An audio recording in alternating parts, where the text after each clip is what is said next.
And he's He like, goes, but "I he's like, think don't you- worry about those guys. They're not that bad of guys. And I'm like, they're terrible. They're terrible guys. And you are pretty creepy. You're a creepy dude too. Yeah, like if situations had been different and she'd run into you in an alley and a nicer guy had rescued you from you, then that would have been fine. Yeah. Like that would have been a good thing. Yeah. A slightly less creepy guy would be like, okay, I was just gonna name someone who's been in the media so I'm not just gonna do that. But yeah, you got it. Stephen King. Yeah. Screen frozen in this great moment of just taking off, adjusting his hat. Lobro looks shocked like he's never seen his friend without it. Stream died. Oh, did it? Oh. Oh no. Oh no. I don't even see a dropped frame. That's been happening lately. That's been happening. I see all the F's and oh, I did see that. At what point? What was the last thing we said?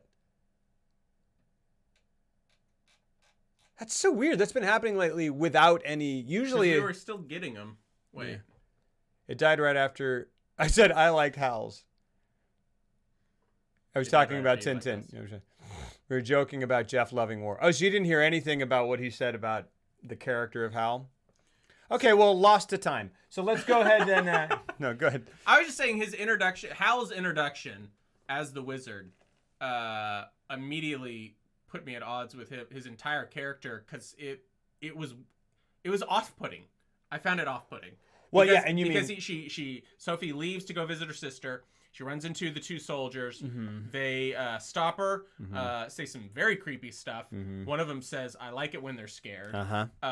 Which is like, you need that. Keep that in your Stephen King novel. Yeah, right, exactly. Like that's where I like to go when I'm reading a Stephen King novel. But here, let's keep it clean. Yeah. There are other people around. And then like, Hal comes down to save her. Yeah. But like, just sleuths up to her like this. Hey. He's like, "Hey, you boys are getting a little frisky." And then he does wizard, and they march around. He's like, "Don't worry, they're not that bad." Yeah. And I'm like, "They're terrible. Yeah. They're rapists." Yeah. Yep. It's implied. Yep. You know. Yeah. And then he whisks her up, and she's like, and then by the end of it, she's just like, "Wow." Yeah. And I was like, I don't like that. Yeah. I don't like that she was so right. She was all buttered up over him. Well, and like I will say, so there's some stuff before that. So as the thing, it opens with this like misty. Kind of awesome mise en scène and this beautiful, the way it comes through the clouds and everything. I rewatched Shutter Island recently, and it reminded me of how that movie opens with the boat coming through the fog. Yeah. And here it comes. No, sorry. Yeah, go ahead. Yes. I'm sorry. But the way the castle comes through the fog and everything, the opening, it's great. There's so much to appreciate about this movie. And most of it, what I appreciated though, was on a strict animation artistic level. Interesting. I really did love Sophie's character, and I liked her journey throughout the whole movie. So this is interesting because I loved how they played with age. When we get to the end, yes, that was great. I love her character. I don't think I've ever not loved a character of his, like a protagonist. And when I say I like it, it's not that I don't like it. It's I like this one the least of all four that we've watched now. Super pro Iraq War, I guess. Yeah. I'm just gonna pull up a text that Jeff sent me about Howl's Moving Castle, because just to make sure, because Jeff said I did not like it. I just want to quote you. No, what did I say? No, I don't know. Do you really do you really want to know? Yeah. Oh yeah, there you go. Japanese Burt Reynolds is real pissed that ring is gone. Howl's was later. I'm all about that good content. Oh, very mild. Oh boy, I didn't dig Howl's all that much. Apocalyptic anime chat on Monday. Yeah, because I just thought you guys were gonna rip me apart. Yeah, but I'm consistent. Jeff liked this. Yes, I liked it. Kiki, I liked Kiki way more. Jeff liked Kiki. Yeah, I really, really liked Kiki. Oh, I'll speak real quickly about the dub. Going back to CAGLIOSTRO, like I was like watching it. Did you watch the dub on that So one? I was watching it subtitled. Me too. And I was like, boom. And I was like, and there was so much going on that I was like, oh, I'm missing some of this stuff. I switched over to the dub and was like, Can't do it. Gotta go back. I'm- Something about the, and I'm not trying to say anything about the, I'm not trying to trash the people who did the English dub, the English speaking dub, but definitely in '79 it was more like, well, and I don't know when the dub was done because it could have been done at any point. Do you think the dub ruined it for me? Because this is the first one I've watched. I didn't watch. So I'm talking about Cagliostro. I watched. Yeah. Cagliostro. But what I'm saying is, do you think? I don't know because I watched the dub. And you enjoyed it. Because but I feel the same way about how I was just like. I'm wondering if I lost some of it because I did not like the dub. I thought Christian Bale was terrible. Yeah. And I thought he did good with I just thought he was completely miscast. Well, and I just don't know. I don't know what. Yeah, like who do you cast as that besides? Well, you said you. I said Jared Leto with a glitter cannon shot up his ass. That's what I said. And it came out effortlessly. Yeah. But like. And frankly, yeah. No, because like you need like an ethereal. Like someone like honestly like Ben. He spoke like Batman at one point when he was in Falcon mode. He was speaking like Batman.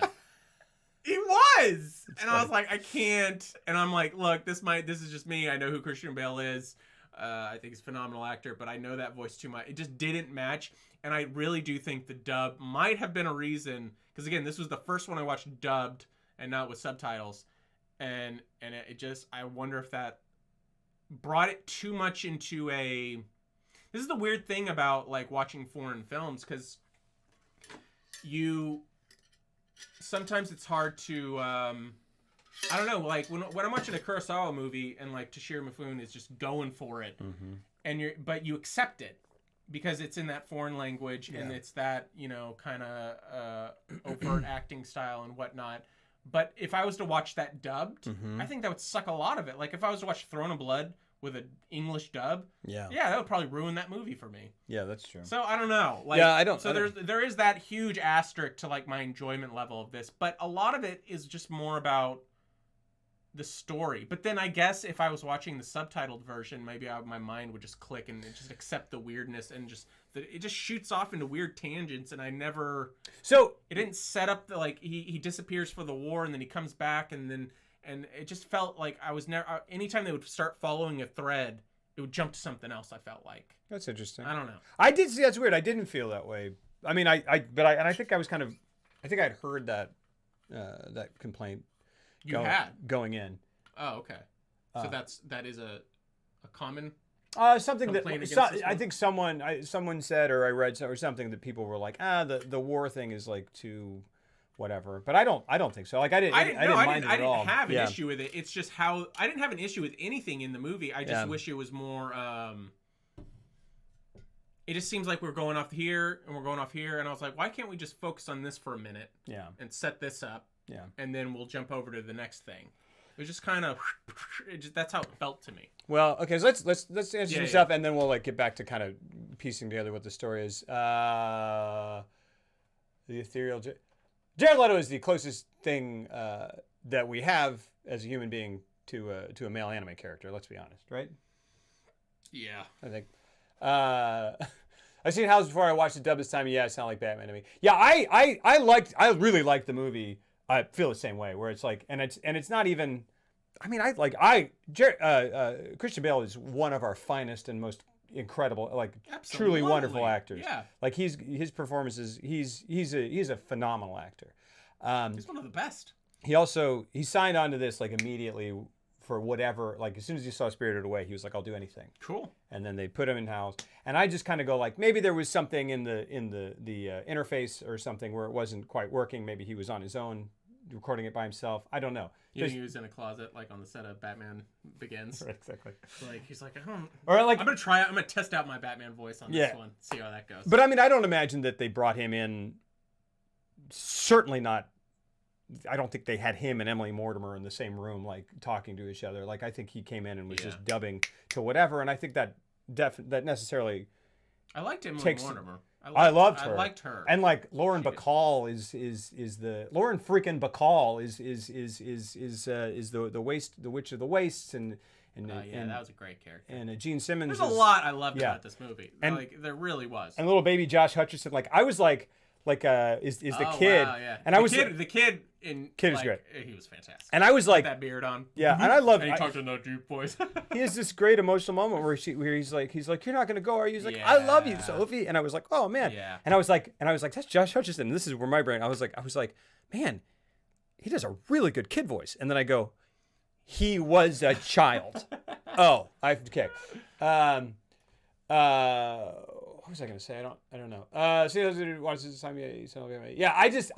But I felt the same way that we're like Howls. I was like, shit. I mean, it's just very kind of, and so I did say this, and I think I didn't read all of it, but that's exactly what I felt. I was like, this is Beauty and the Beast. This is Beauty and the Beast is what this is.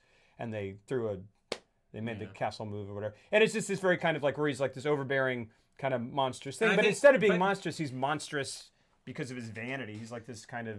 Which is fine. It's just because that's another thing in Beauty and the Beast. But like, here's the thing, I didn't feel like his transformation and stuff played a big enough role in the overall narrative arc of the movie to have an impactful thing. Like he's by far the most boring character in the film. Yeah, like I didn't feel what you feel in Beauty and the Beast, where you're like you want him to find his humanity again. Yeah. Because it was just too easy for him to go back and forth. And, like, they set up that, like, he was struggling.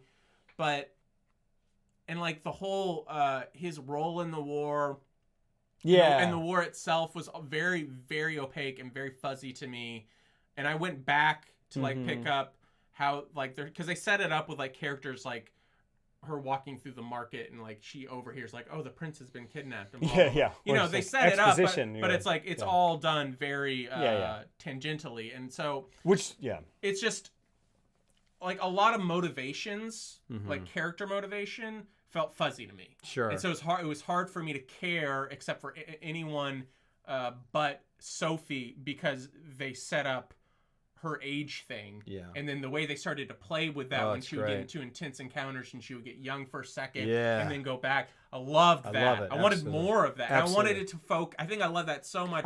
I wanted that to become the central focus so much that they were shooting off in so many other directions. With the king. And their role in the war, and Madam what's her face, and then Madam, and who's then Blythe Danner, and then the Wicked Witch of the Wasted, or was that what it was? I think that's a My Chemical Romance album. How do you know that? No, it isn't. But the Witch of the Wastes or something. Witch of the Waste, yeah. I loved all of them individually. It was just a lot, and I didn't feel like it came together in a cohesive whole for me. Well, it was just hard to care about anything. She said a lot of stuff that I really want to talk a lot about. I love that. So first of all, just going in order, I love the way that they start in the background showing the war, like the way they start kind of because they're following, Sophie, she goes like, oh, it's Hal, and then Sophie's doing her stuff, and they're like, you come out with this. She was like, no, I'm gonna work on my stuff, and then like she's standing in front of that, she's sitting in that room with the like the rectangular window, and you hear a train and you just see the smoke of it go by, and I just love that. He's so good at, I mean, for lack of a better word, like just composing shots. And I know that it's... delivering information... Yeah, obliquely. Obliquely. Like you're setting up a world, but not in the foreground. That's exactly it. It's such a... It's like one of the most immediate microcosmic physical representations was drawn of that, where like we talk about world building that isn't overt, that feels like it exists, and it's like that's exactly how you do that. I know it's a very small thing, but like she's sitting there working away, important. And then you just see the smoke and you hear the train and you go and you go, oh, there's that world outside, but we're in here with her. And then they continue it because she gets outside. We're following her through the alley of the buildings. You see the planes flying over. Oh, she walks out and there are these. I started just taking screenshots. Yeah, because it's like I think this is the most beautiful in terms of artwork Miyazaki movie we've done. Yeah. I mean that's. I mean it's. I there's think it's some shots in there that I was just like when she's like climbing up the mountain. When she's first old and she's going into the mountains. I love that whole to montage. find the wizards. Is what I. She's going. I thought she was going after I thought she was going after the witch. Yeah, which I think she lives. That's what I thought. Sure. But there's some like shots as she's like, half the frame is like the mountain steep and her crawling up in profile. And they did that a bunch of times at different weather, as she was getting higher and higher up. And there was one shot like at sunset, and I was just like there's so many beautiful shots. Yeah. And I love so she's walking out. And you see the shadows of the things flying over. Yeah. And then we have a crane up or like a tilt up, and we see them flying directly overhead. And then she's whatever. And then she walks by, and you see through the alley, you see all the people waving the flags frantically. But you're here and you're there, and you're like that stuff is there. But you're kind of going, okay, I get it. I get it. Thank you. And but you're following her, and it's great. It's so wonderful. And then like, what a great. Man, so then the thing with Howl transpires, and then the witch comes after her, and then she passes through her, and she goes, she has this wonderful way of giving you the end where she just kind of goes through, and she goes, and the best part is you can't talk about that curse, and I was like, what curse? And then she walks out, and then we cut to her, and she's an old woman, and I go, oh fuck! Yeah. And like this movie had so many where I was like, I just kept going like, oh, yeah, because I knew nothing going in, and when she was old, I was like, oh, is this what this is going to be about? Because I was like, wow. I saw an image of that lady, and I was like, oh, there's like a witch again. And then I was like, oh, it's her. Yeah. And then she's like, and then I love the montage where she's going, where she's like, oh, can I, where she's like, I've got a cold. And then she just very simply and single-mindedly goes like, I have to leave and get this fixed. And she just walks out. And you start to get in that montage where she's going, and she walks down. The guy's like, you need to. I can't remember what he says to her. She's coming from the train station. She walks down, and then the guy's like, gosh, I was taking screenshots, and then I loved that so much that I just took a video of it. Like I loved that. Remember when Sophie's bimbo mom threw her under the bus? Yeah, that was a real dick move. Yeah, they do make Sophie. They call him Turnip Head. Yeah, she was calling him Turnip Head. Let's talk about the scene where Sophie and the witch walk. That was fantastic. Yeah. I loved that. Yeah, that was one of my favorite scenes. I love the arc of the Wicked Witch of the Waste. Yeah. Like, I really love... And, like, that's such a... I'm learning. Such a Miyazaki thing. That's a Miyazaki thing where it's like no villain is truly a villain. Like, it's all... Even at the end, she like took his heart and was selfish about it, but like she gave it's it just back, being kind to people who are doing you wrong. I was like, what a nice little lesson. What does she call him in the sub? She calls him Turnip Head. Yeah. He's still like, I'll show this to you, and then I'll show this to you guys. God, oh, it's so freaking pretty.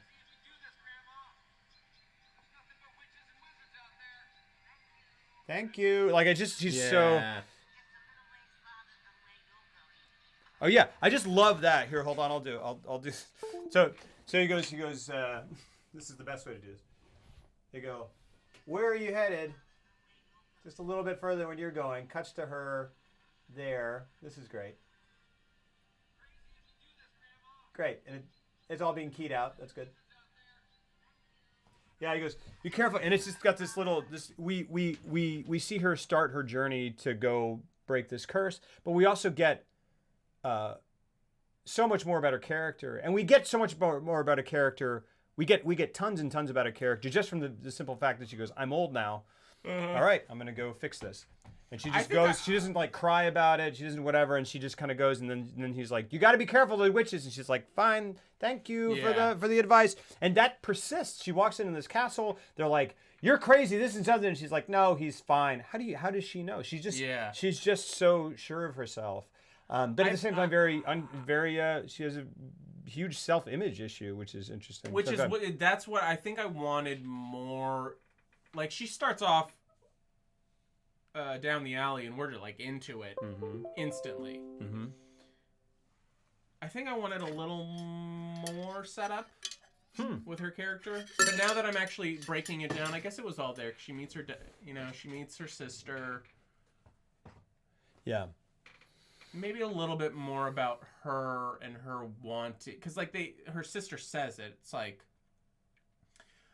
you can do something for yourself instead of what Dad wants. Like, oh yeah, I forgot about that carrying part. on the business. and it's easy to forget that because they're like, Yeah. this is what she's struggling with. They say it. Yeah. And I think it would have been maybe a little bit nicer to spend like just like 2 or 3 more minutes with her at the beginning to show what she wants versus what she's struggling with, so I could maybe get behind her arc just a little bit more.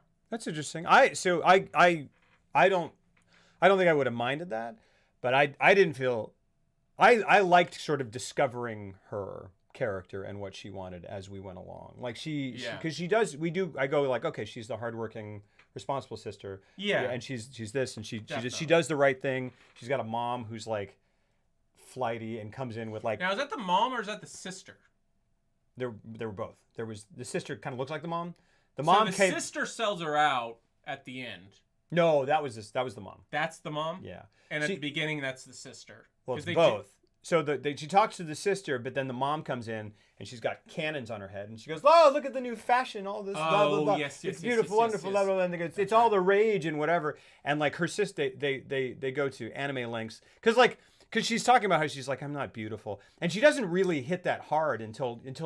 And it's not really, she never does until like the second or third time she's mentioned it. And you go, oh, she's got a thing about this. And it's hard to kind of, you're thing about what? About her appearance. She has a thing. She's like, I'm not beautiful. I'm not pretty.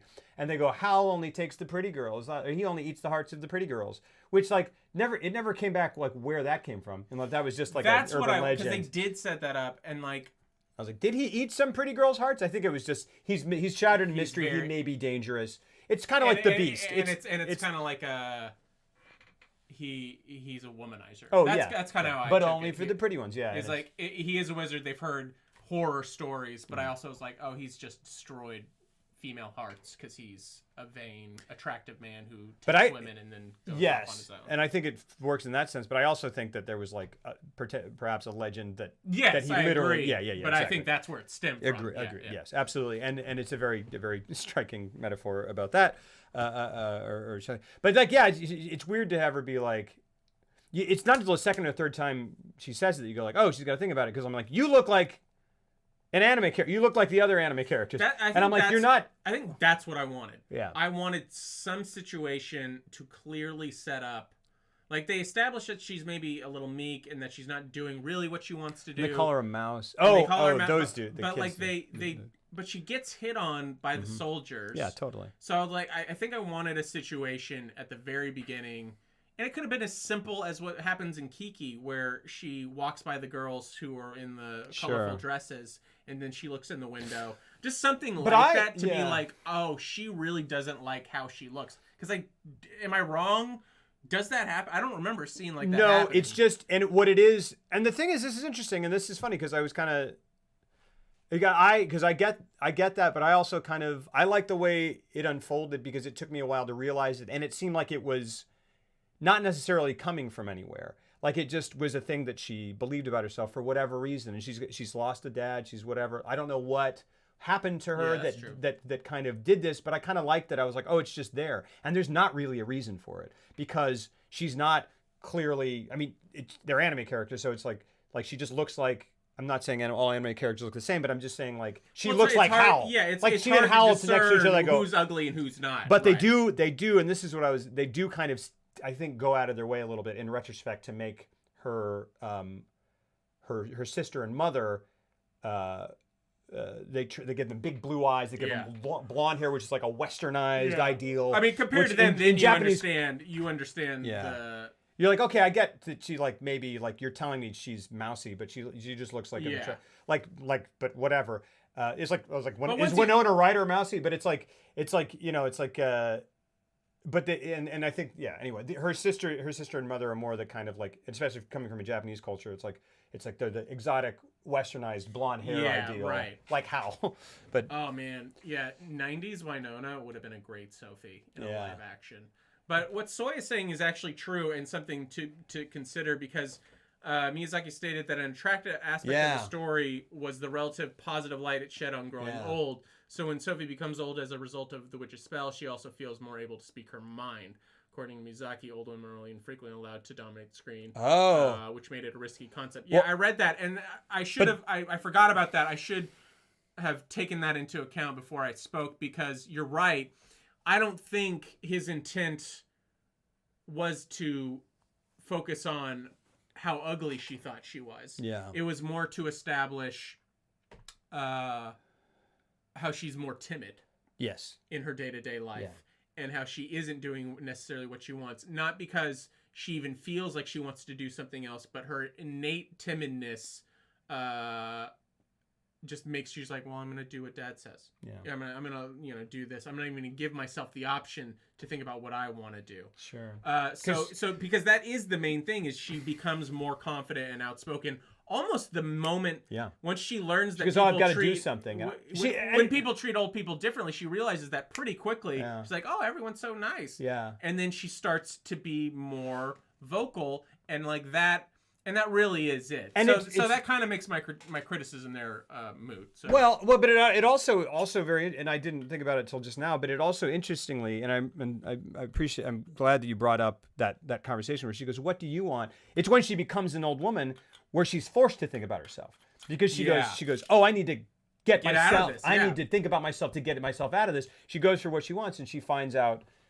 She goes like, "I'm thinking about myself now. Otherwise, like if she had if the Wicked Witch or whatever had this is weird, cut off her foot or broken her foot or something, she would have been like, crap, but I still got to work." Yeah. But she's like, I'm an old woman. I've got a curse on me. Yeah. I got to get a curse on me. I'm forced. It's like when your body breaks down because it's like, hey, you've been pushing yourself too hard, man. You got to pay attention to yourself. And that's kind of what happens. Yeah, nothing else to do. Yeah, you've got to address it. And then she is forced by that inciting incident to live her own life. Right. And she goes away, and she's got because and I don't even think it's an interesting thing when the mother comes back and is clearly this like, oh, Sophie, I missed you, and you're like, what are you talking about? She's been gone forever, and now she's an old woman, and she's like, you're so old. Is that weird? I'm like, what kind of inattentive, crazy mother? I loved how that played out because I thought that was so odd, and then I was like, I thought it was odd how she was greeting her and how she was just glossing over the oldness and everything.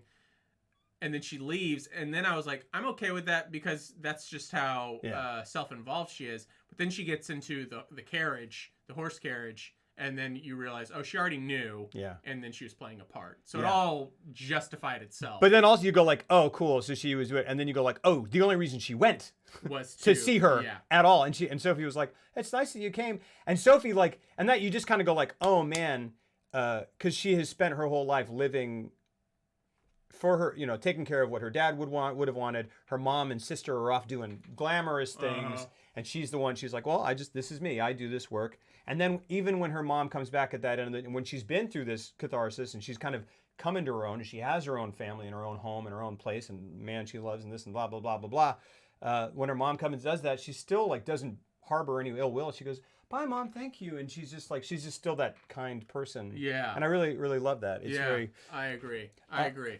Her sister and mom do look more Western intentionally. They never really cared how she looked in the first place. I think it heightens the idea that thinking she didn't lose anything by becoming old. Oh, you mean the mom and sister? That's interesting. Man, it's so crazy. He just goes, Sophie, you're beautiful, Sophie. It's so...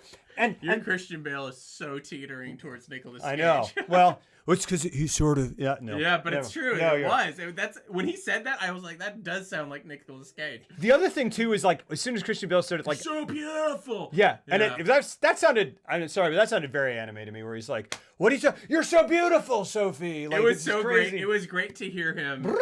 There's a sound effect. Christian Bale doing an animated laugh. Yeah, he's like, ha ha ha ha. Yeah. And I'm like, I don't think I've ever seen Christian Bale as an actor on screen laugh ever. Yeah. So I was like, in my head, I think that's what the dub was taking me out of it more than I was initially thinking, because I was thinking a lot about Christian Bale recording this. Yeah. Yes. I was like, oh, there's Christian Bale talking again. The other thing about that is probably several seconds into it, I was like, Christian Bale is the only actor on the face of the planet who would be hired to do an anime and still fake an American accent. I was like, but then the other, but right. Yeah, he's not American. Because that's all he does. As I think about that, I go, how much more of a rich performance, honestly, might it have been if he had used his awesome. British accent? That just lends something. Yeah.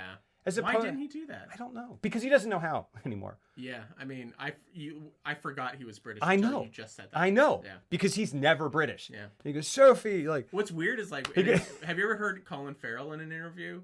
In his native.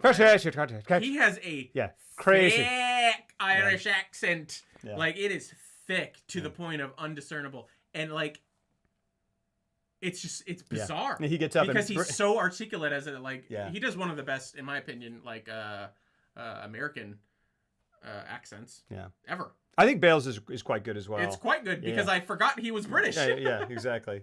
But no. Colin Farrell's like, "Hi, sir, it's a good entry. Thanks very much." And he gets up, and then like Brad Pitt from Snatch sits down and he goes, "Hey, that guy doesn't make any fucking sense at all." And they're just like, I think for Miyazaki's thematic purpose, they didn't want the dub to be particularly British. Christian Bale voicing an anime character is just such a weird experience. I love.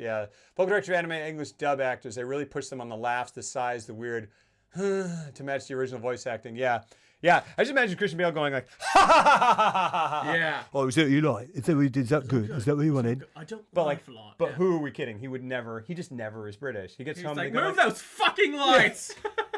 They go, Christian, you're British. I'm your wife. Just talk to me again, please. And he goes, I can't, honey. I just got to talk like this in my mouth. That's this weird whistly thing, where I kind of How is we? Hi, what's up, Ducky? He's not shy about saying he's thinking about the U.S. a lot when making this. Yeah, like I found a lot of stuff about that, which I found awesome and fascinating, and what a cool way to use your art. Because I believe I read that he was like, I wanted to make a movie that wouldn't do well in the United States. Yeah. Which is a bold, on just a commerce level of art. Yeah. That's I'm like, did you say that after it already came out? Yeah. Because I can't imagine you said that before. Meanwhile, Charlie Kaufman is like, fuck you. Because he's a genius and his movies never do well. Right. That's just unfortunate. Oh, this scene where Christian Bale was freaking out over dyeing his hair. Yeah. I was just like, who is this character and what is it? And it's interesting that honestly is something I wish had come back. Like he's so pained by his vanity. And I guess it just goes away because he's in love and he learns to love someone and care about someone more than himself or whatever, and he learns to, and she helps him be like not be afraid. But I was like, that's interesting because that is the first time where I was like, oh, okay, I can kind of stand the way he talks and acts and looks. If not the way he talks, but just like this character. If the point is that he is so crippled and ugly because of his vanity on the inside that's going to become a thing. But it never really was, except that he was like, what have you done, Sophie? My hair. Okay, that was It was weird, though. Like, there was a direct... I think I had a hard time making sense of what his character was because he was off... You're on one side, he's off sneaking out, fighting both sides of the war because he doesn't believe in the war. Is bad in totally. general. Yeah. And he's sacrificing himself to become this falcon thing, risking every time that he might not be able to turn back. And then on the complete flip side, he's doing all that, knowing that he might just permanently become a monster. And then he cares about his hair, and they make these overt, like he cares about his vanity. And I was like, that... They could have played clashes they could have played that in a way that didn't make sense to my brain as I was watching it. And I'm like, I don't know what to make of you. And therefore, and then based off his initial impression and just how he was, I was just like, I don't know what this character is. That's just what it was. Every other character felt like at least it had its place. Yeah. But he, and it wasn't like nuanced where I was like, he's multifaceted and we're trying to show a lot of sides to him. Yeah. I was like, these two things don't match to me. I agree. On a character arc level. Yeah. So I don't know what to do with you. Or at the very least, there's a very interesting tension there where he's going to give up the thing that he presumably cares about so much, his vanity, that they didn't play up. Or run into each other. They just kind of like this and this. But to me, it doesn't work because it's just if he's already out fighting the war every night, doing that, then why is he's not vain at all? Because he's willingly going out there sacrificing knowing that he's going to become a monster if he keeps doing it. Like what's the fire called? Billy Crystal. Calcifer. Is that Billy Crystal? Billy Crystal. was like, I could not pinpoint it. I was like, it's not Godfrey. That'd be great. It's not. Hey, Hal! God, I'm going out, Hal! I'm going out over here! That's what I want. Yeah. Just jump, what? Yeah. But yeah, like that doesn't. He is over it. Like he's already made that decision. Yeah. So I mean, he's over it in that sense, but he's also not. I mean, like in a way that is human and complex. But I think if it was just handled in a more, I don't know. I think but my brain was like it was not computing it. Yeah, I think more could have been done with it. As I think about it, I kind of go like, okay, that's all right with me that they just left it to be that. That's just a thing that he cares about, but he cares more about this thing that he has to do, which makes him a noble character. Because he is flawed, but he... But it's so weird to me that, like, he would come home and Calcifer would be like, you keep doing this. Yeah. You're not going to be able to turn back. And it's like this really... He's just sitting there and he's, like, forcing himself to become human again. And it's, like, an awesome scene. Yeah. And then, on the flip side, you have him... It didn't mesh. It didn't... I don't know. Yeah. When all is said and done, you can't. Oh, it's like kind of like knowing you have to do something. Ignore. Oh wait, sorry. Lobo steel water bottle is something construction worker in 1936 on a girder up in the sewer would drink from. Yeah. It's actually like the girder. It's kind of like knowing you have to do something, ignoring the consequences in the moment because you know being vain about them is stupid. But when all is said and done, you say, yeah. I mean, it is that thing where it's like we have. But he was being like a baby about it. Like he was doing such a noble thing. Yeah. Like sacrificing himself from the get go. And then he was being, and Sophie says it. He's just like he's a childish, petty. He's a baby, and that's not her misreading the situation and thinking he's a baby, but he's not really. But he's being a baby about a lot of stuff in a very childish way that just didn't match with his actions that he's doing the same night. You know. Well, and to me, I mean, yes, and to me that doesn't cause a lot of cognitive dissonance to me because that is like we do have noble parts of us, and then we can, once that's done, we can turn around and just be the most petty parts of us, I think. And like, and he is a character that they kind of allude to having been in some sort of arrested development where he was a child and then became a wizard, and then like they say he's a child, he's got a heart of a child, just in his kid. He's got a bunch of kids' hearts, just in the pantry. And then he also has a childhood. But but I mean, I get what you're saying, because I do go like, yeah, they could have played that up. They could have done something more with it. Having sat and thought about it for like 40 seconds here, I'm kind of like, that's an opportunity. All I needed was not to take those two parts, and instead of intercutting back and forth, where it's noble vanity, and like we keep going back and forth, I would have preferred to see vanity and then turn that into him going into the noble, which is just more of a it's roughly bipolar, but like to me that doesn't work for me. Like that doesn't.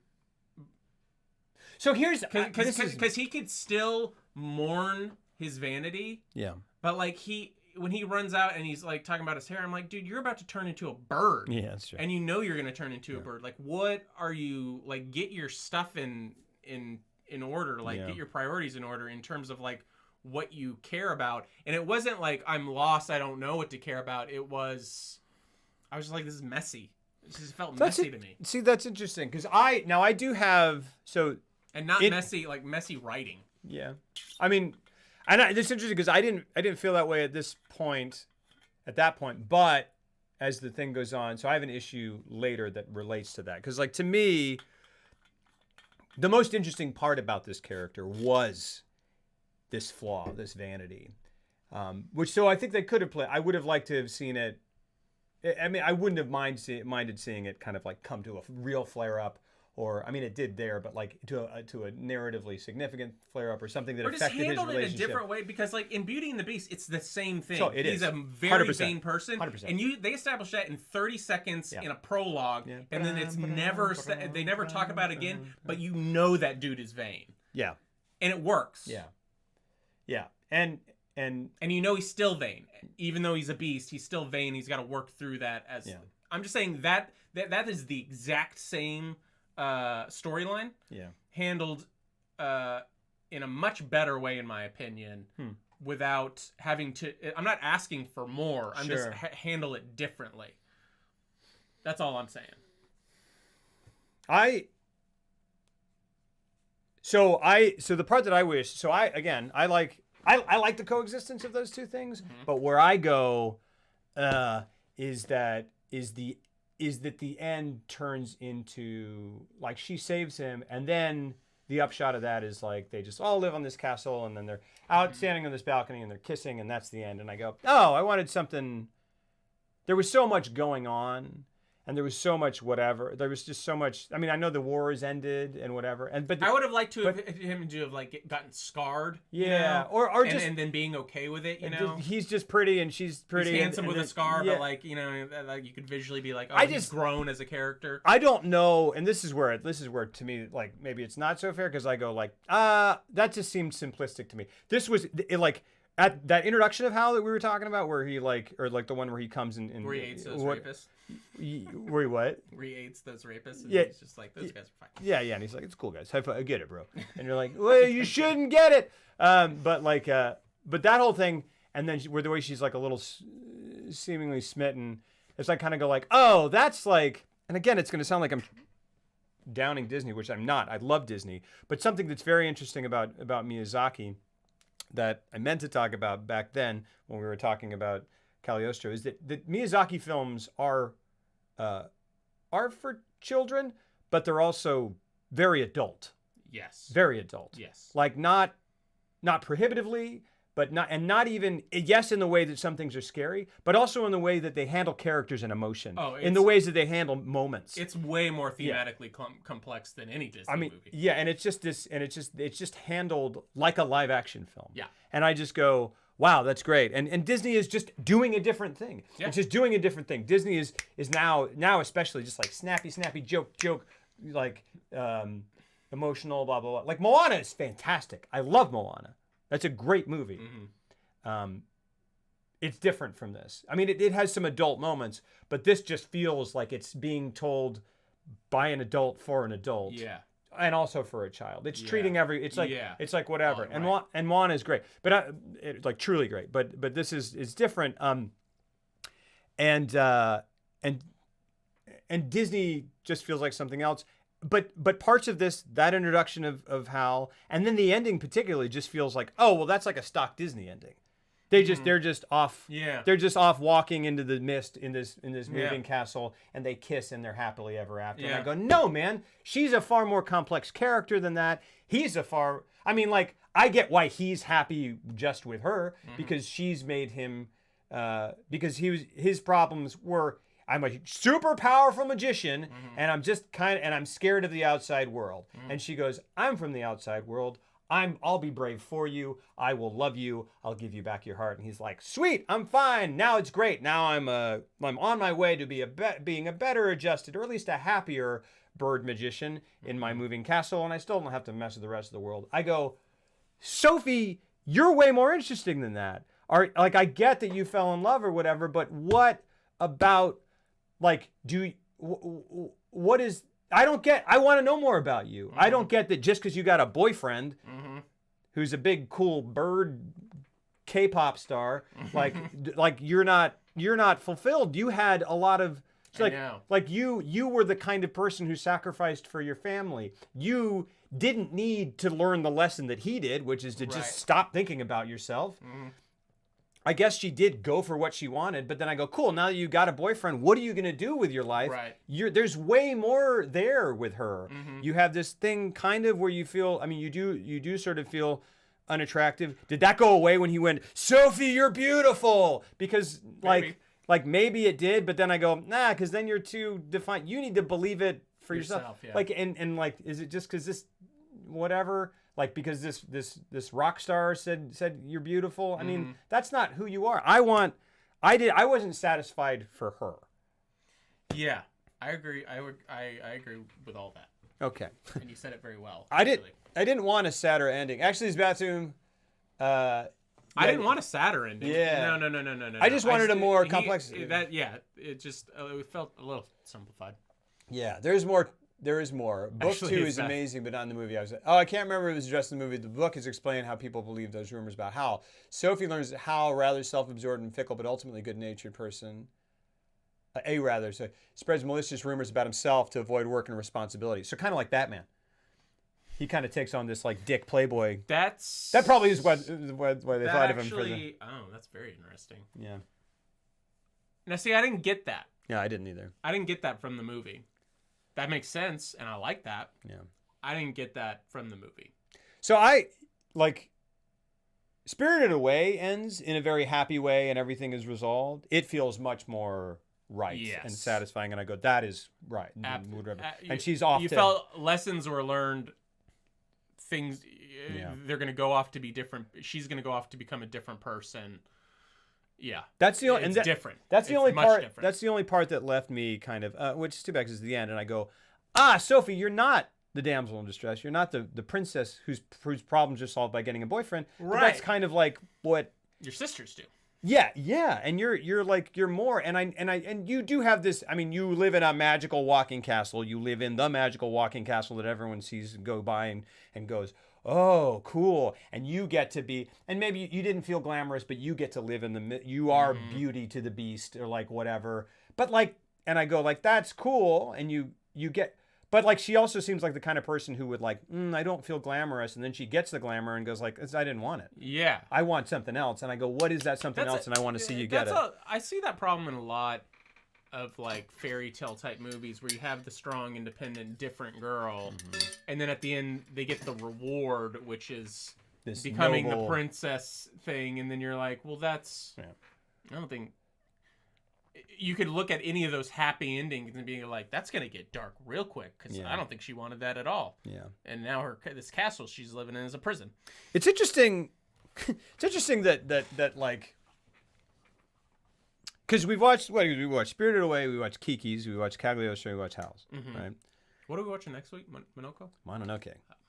Yeah, which is apparently crazy. I'm very excited. Yeah.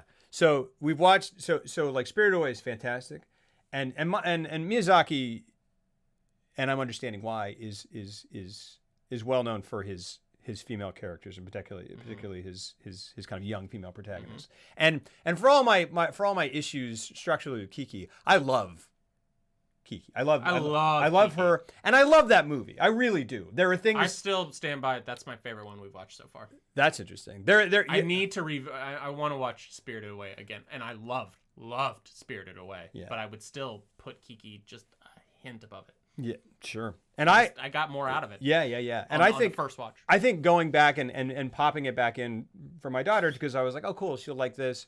I like it. I just was like, when it and it's just a beautiful movie, and it's a beautiful, wonderful movie, and she's so good. I'm gonna buy all these because they are great to just have on in the background and be like, oh, you want to feel just a little bit better if you're feeling blue. Just have this, the music and just the good naturedness of all of it. It's just fantastic.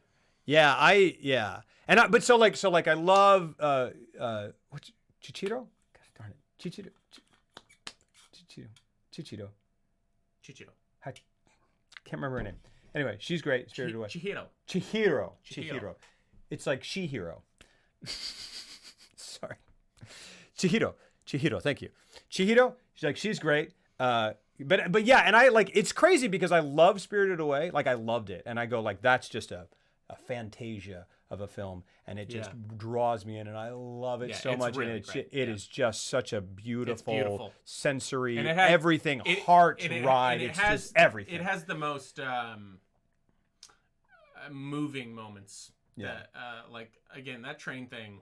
Yeah. Really got me, and I was so happy. I think we said it last time, but I was so happy. I was like, oh, cool. That's like a known, like Miyazaki moment. Yeah. That really? Yeah. It's just like, because like what that train thing in Spirited Away reminded me of. Have you ever seen? It's based off a book, but it was a short, like 30-minute TV movie, short film, made I think in the late '80s, and it's British, and it's called The Snowman. Does anybody know what I'm talking about? It's called it's got this amazing artwork, and it's a silent film. Oh, I thought you were talking about the Fassbender movie, and you were about to like especially when you were like, it's called The Snowman, and here we go.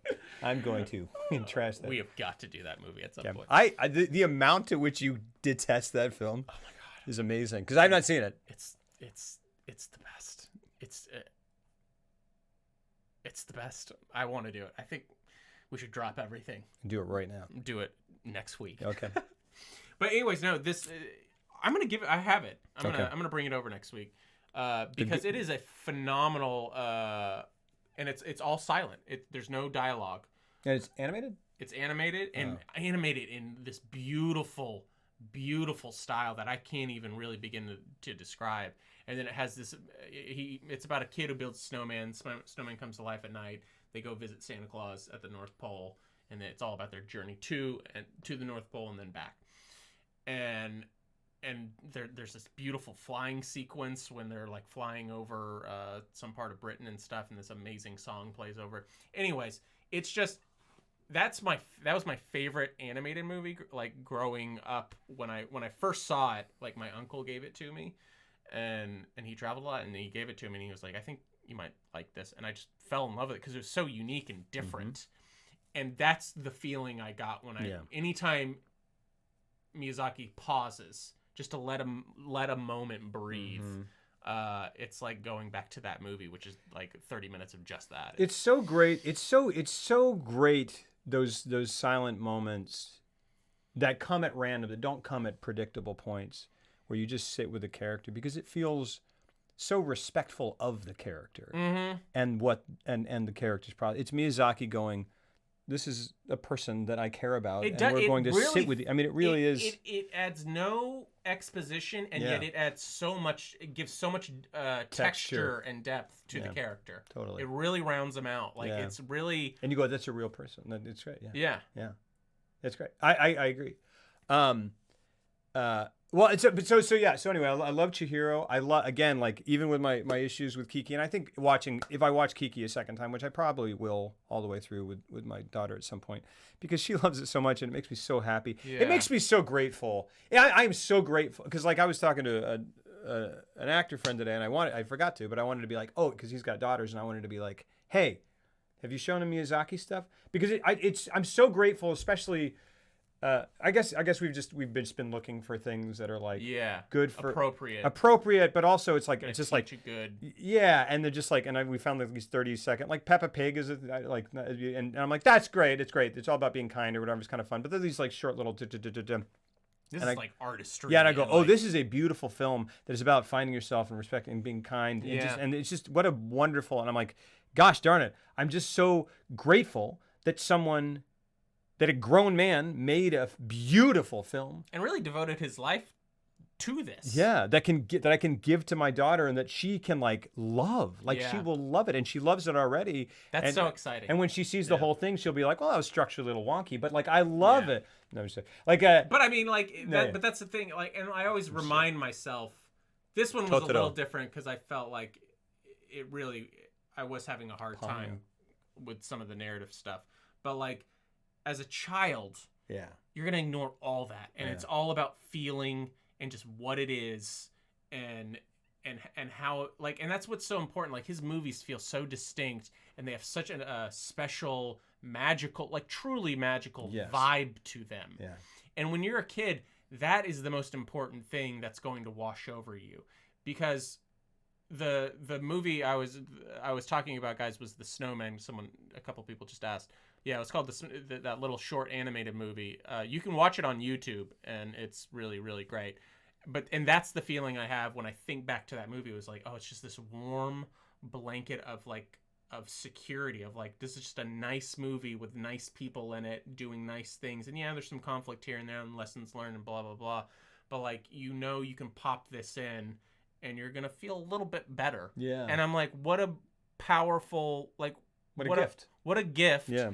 What a testament to what art can be. Absolutely. And it's why I always, I love my dark, serious stuff. Like, I love it to death. But I feel like a lot of family-related or comedy stuff gets it's a reason why I have an issue with the Oscars is because stuff like comedy or romantic comedy or particularly family films get relegated to something that it should not be taken as seriously as a Holocaust movie or whatever. And like, look, I understand that those are very important movies, but to the fact that they don't even get considered for what they bring to the table, because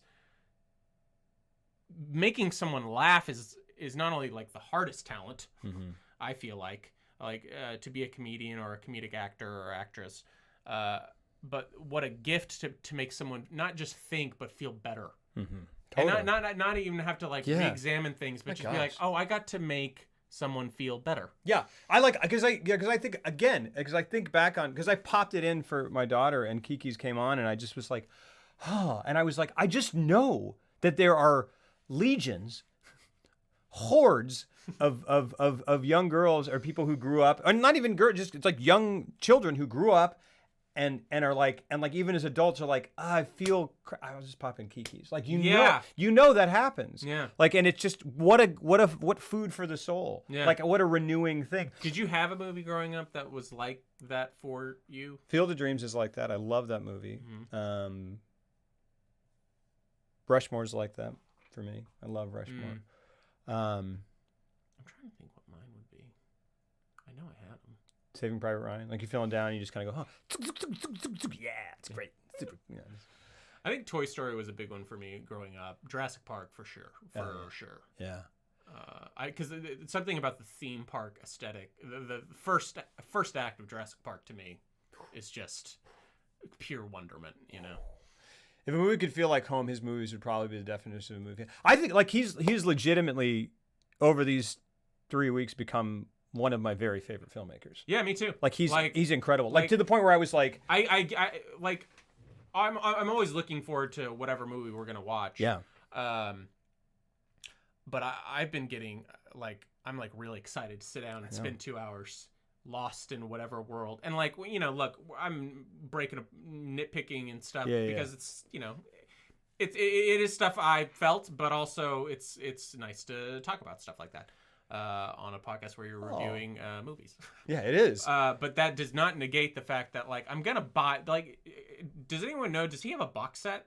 Yeah. Because that would be worth the money for me. So I popped it up when I was asking about how to get it, and she was like, here you go, $250 or something.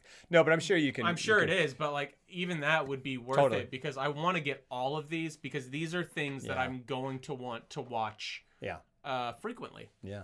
HOWL'S is one of the movies I would turn on if I was like, I just need to feel good. Yeah, Midnight, You Gotta Sleep.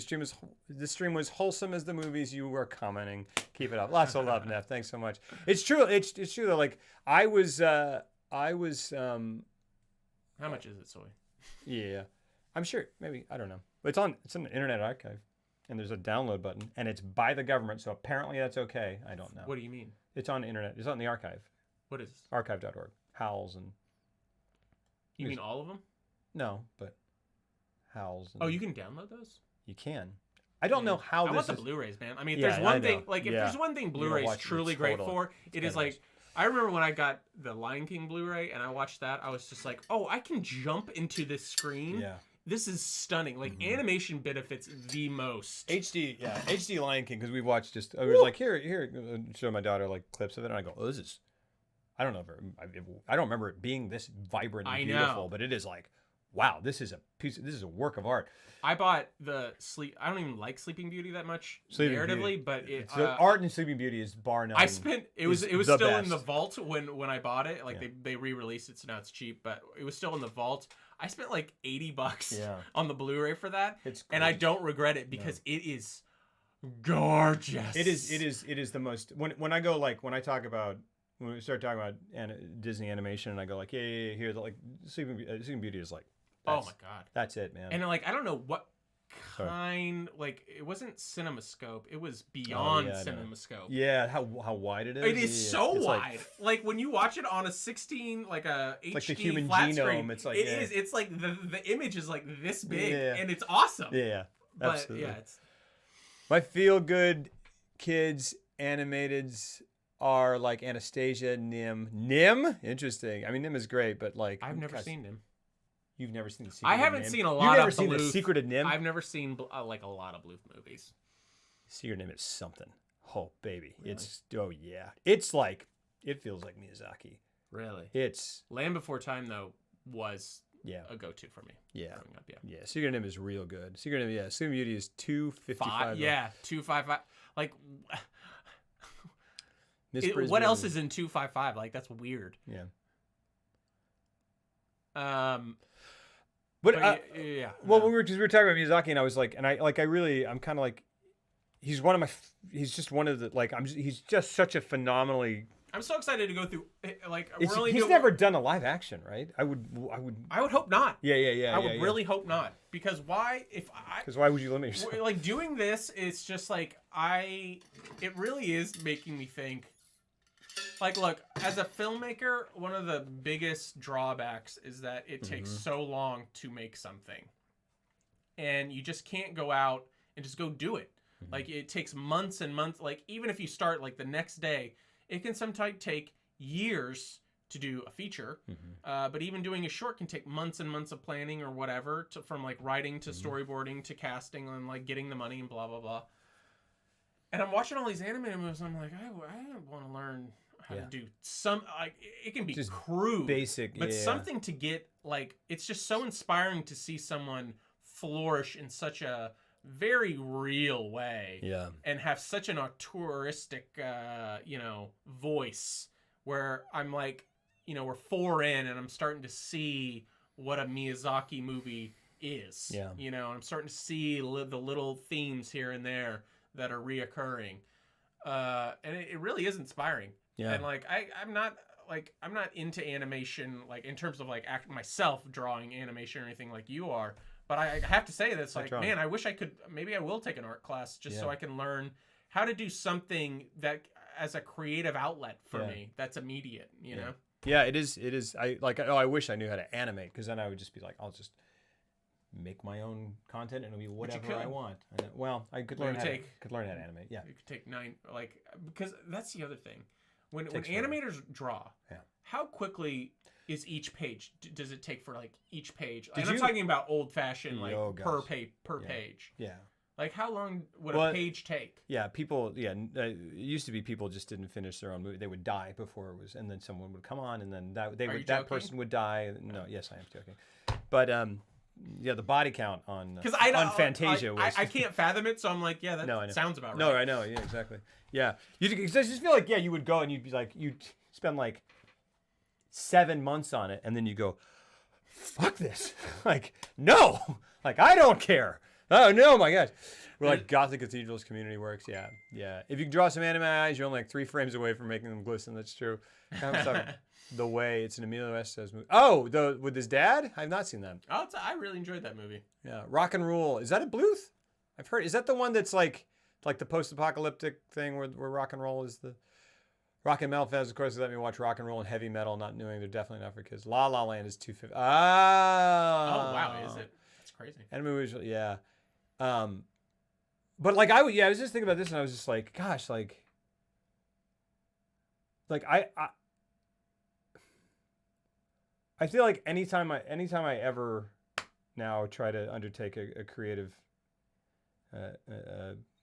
undertaking endeavor, or like set out to kind of create a story, I go like, I feel like I'm gonna go, remember Miyazaki, put a little bit of that in there if you can, like, just, I mean, not that, but like aspire to that sort of, like, it really is this beautiful magical realism sort of thing. Bluth is an interesting counterpart. I almost want to do Bluth now. Stop. Next month. Stop. Okay. This guy, he's going back and forth on what we're doing next month. I know. He's got 19 million options. Secret of Nim. All great. And I'm like, cool, man, just pick one. And then his head explodes. And I go like, I got like 3 more, though, in the last couple minutes. Like a bunch of films that were definitely Bluth inspired that came out around that time. Yeah, The Way was really good. The aspect ratio of the streams. Oh yeah.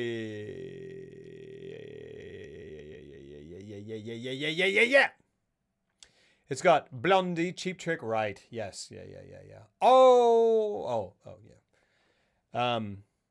But it is interesting, and this is, I don't know, because I feel like we've pretty reasonably covered Both of them. I love. Oh, can I talk about one thing? Yeah. Go ahead. Sorry, I cut you off. You love what? What do you love? Oh, I love the voice acting. I love Billy Crystal. I love Lauren Bacall. It's crazy that Lauren Bacall is in this. Gene Simmons and Josh Hutcherson. I mean, all of them. I love all. I didn't realize. I was like, who is that? I saw it before. I was just like, what? Oh, you did. So I didn't go. That's Billy Crystal. I don't know. But I may have. It's such a distinct voice, but I was just like, I know who that is. Yeah. Who is it? Yeah. He was. I will never want that wagon wheel coffee table. It was a little jarring. Yeah, I wonder what the Japanese version of that. It really makes me want to rewatch the this. dub. Yeah. Now that we've talked it out, I'm like, I think I need to rewatch this. Because I think what's happening is I'm like, oh, I'm watching these dubs. I watched the dub version, and like it's just this American thing that's presiding over this completely foreign mindset and worldview, and just how and it's disruptive. Yeah. And I feel like maybe that really did have a hand in. Well, it was interesting. In me just getting into it and accepting everything that I'm seeing as just is. I would love to hear. I don't know what Howl's voice actor sounds like, and I'm like, yeah, I bet it's something different and very fascinating. And I bet it fits. Because again, with Cagliostro, I was like, I started and then it kind of switched over, and then it went from this kind of thing that he was going like, oh yes, princess, like oh, come on, princess, this and that and that, and it was just this very Americanized kind of almost like. And again, not ragging on the guy, it was very kind of like vanilla sort of. Yeah. Or I just lost something significant. Yeah. And I was like, no. And I went back and he was going like, and I was like, that's great. Like he needs to be a bit of a wacky, like I love the voice acting. And that dude, that Lupin dude, the guy who voiced him in that movie is like that. He's voiced him for like decades. Really? And he's like, okay, so what else is out there? Because I want to go down a Lupin rabbit hole. And I really loved it, and I want to watch more. Is there more? Is it a TV show? Are there more? It is a TV show. I had heard of Lupin. Okay. I knew that it was an ongoing series. I thought Soy said there was like a 3D film. They did. I think they did a live action one. What? Yeah. Calcifer was like literally the most Disney sidekick character I've ever seen. It was a good choice for the dub. Yeah. Rain comes. Has Jeff seen the Blues Brothers? Yeah, I have not. I'm getting what's up, man. No, I haven't. Yeah, I haven't. I have a weird. We're gonna do it. We can need John Landis month is gonna be interesting. I know because like I love An American Werewolf in London. Yeah. I really love that movie, and then I don't know like what else has he done. John Landis, Thriller, Animal House. Yeah, and I've seen Thriller. Animal House. Animal House, yeah. Seen that a lot, actually. That was like one of the few VHS tapes we had. I don't know why. Very inappropriate. Like, that was one of the first time I saw boobs. What else? What am I missing? Hold on. 3D animated Lupin this December. Okay. Trading Place. Oh, Trading Places. Hell yeah. Right. I've not seen Trading Places. It's great. It's great. Three Amigos. It's not even out yet? Oh, wow. Oh, well, that's awesome. Cool. Right through. I'm looking forward to that. Yeah, I want to watch more of that. I really, really enjoyed that so much. I want to see those characters doing more stuff. And I wonder, how it would compare. He directed that Don Rickles documentary. Got Blues Brothers 2000. Can we do a John Candy week, if not month? Because I changed all my plans to come watch that. That John Candy would be really fun. John Landis directed Beverly Hills Cop 3. I did not know that. I love Innocent Blood. Hot take. Not even a hot take because it's not better than Beverly Hills Cop, but I really love Beverly Hills Cop 3. Oh, he also directed Three Amigos, Amazon Women on the Moon. Oh, Coming to America. Oh, okay. Oh, here we go. Okay. There we go. Hold on. Okay. Spies Like Us. Trading Places, part of Twilight Zone the movie. Boy, we need to do that. That's a crazy Kentucky Fried Movie. Kentucky Fried Movie, baby! I love Kentucky Fried Movie. I don't think I've ever seen that. Yeah, it's something. It's great. Have you ever seen Clue? Clue is fantastic. Clue is so good. Watched that in Dallas, and it's just like, That's another one of those movies. I really that's love. one to pop on. I'm very excited for Rian Johnson's new movie. Yeah. Because it's you know what it is? It's a Clue style. Yeah. Whodunit. It's a caper. It's like a Agatha Christie novel. Right. And that's just my shit. I love it. And it's got that's what I was trying to remember. I was like, what did I see a trailer for that Michael Shannon was in that I was really excited that he was in? And I was like, that's it. That's it. Oh man, he's gonna own that. Yeah. Harry Crumb. Oh, who's Harry Crumb?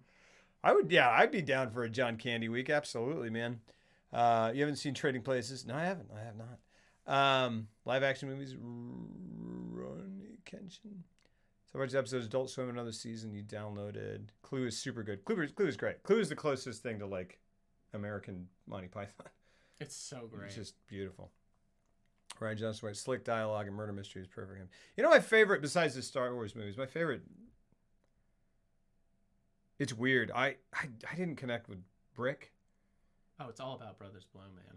Brothers Bloom is my favorite. Is it? Yeah. Yeah, it's by far it's my favorite of his too. But it's also Brothers Bloom is my favorite. But it also like for 45 minutes I was like, is that you can't rip off Wes Anderson this specifically? Like it just feels. I didn't get that.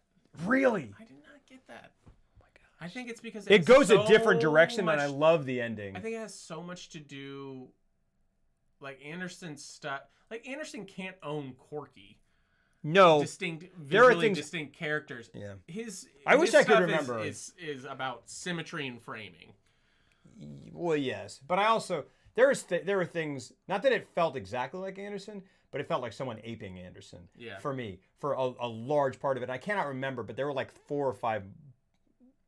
Yeah, maybe like 3 or 4 points during the first like 30 minutes of the movie where I was like, "What?" Yeah. That's so specifically to the point where it was like playing like the Kinks or Cat Stevens as he was like running down something. And I was like, this is a parody. This is a parody. I'll need to rewatch. But the movie, but it goes a different direction, and I really like the ending. I would love to know like someone to write a behind the scenes book about the making of Brothers Bloom because they refilmed like the last, not just the ending, like the last half hour they went back and reshot and it was way different. And like the movie is as good as it is because of that ending and where it all leads to. It's beautiful and heartbreaking and just wonderful. And to know that it was not only not that initially, but they shot it that way, I was just like, what happened and how how? I think I watched there was like a behind the scenes something. I watched something that I can't remember. I was. It's halfway between Jean-Pierre Jeunet and Anderson. That's pretty good, yeah. Well, half of Jean-Pierre Jeunet, you get Anderson. No, like you take French New Wave and what? No, but no. Well, I feel like that's interesting. Because it was so striking to me. But yeah, I mean, we can do Rian Johnson. Oh, we don't have to do Rian Johnson. He's not quite there yet. Yeah, I wasn't a gigantic fan of Looper either. Unfortunately, I liked Looper. I liked the second half of Looper. There's stuff in Looper I was like, oh, that's cool. That's cool. I was like, a lot of people are like, I hated when it got to the farm. I'm like, when it got to the farm, it got fucking great. Yeah. That's the best part of the movie. Yeah, definitely agree with that. Blues Brothers was a big influence on The Dark Knight. A lot of the truck chase. It's a super formative film for me, and I look forward to yelling at Looper about it. Because you think I'm not gonna like it. I like Looper, but not as strong as for sure. Yeah, I mean, everyone freaking nuts for Looper, and I was like, all right. And then I watched. I mean, it's dope. It's a dope movie. It's like, yeah. I mean, there's cool stuff in it. There's cool stuff in it. I agree. And then, I mean, yeah. I've never seen it again, so yeah. You know, Emily Blunt's cool in it. That kid is amazing. Kid's amazing. That kid is like, I was like, oh my gosh. When he takes that guy apart. Yeah. That was awesome. Yeah, conceptually it is cool. Yeah, conceptually it's cool as fuck. That's true. That's very accurate. I agree with that. Yes, that's kind of how I feel about it. Yeah. Yep. What? The other thing about Brothers Bloom, because whatever, let's talk about that. The other thing about Brothers Bloom is like, so the other day, here's the thing about Brothers Bloom. The other day I watched The Favorite, and and like I'm just waiting for you to break out your Mark Ruffalo impression because I know that's where you're going. It's not my Mark Ruffalo impression. You're like, oh, maybe I got this one other thing about Brothers Bloom, and then you're waiting for me to say something and be like, oh, that's funny because like cha. Yeah. No, this is me doing. This is you doing Mark Ruffalo in Foxcatcher. Oh gosh. We talked about Just forget it. Forget it. You don't like Foxcatcher? No. That's not what I'm saying. We talked about. That's not what we're doing. It's Bennett Miller. Yeah, I'm very excited for Bennett Miller. I love Bennett Miller. Yeah, but we talked about the other day. Actually, when Heath was here, we talked about like that. Went to a party as a Mark Ruffalo. Yeah. It's awful. It was the worst experience of my entire life. Why? Because I remember you being very hyped for that. I don't think I ever found out what happened. I was terrible at it. This is okay. This is the second time that we're telling this, but it's okay. I was terrible at it. It was an Oscar party. Heath was Michael Keaton. I was Mark Ruffalo.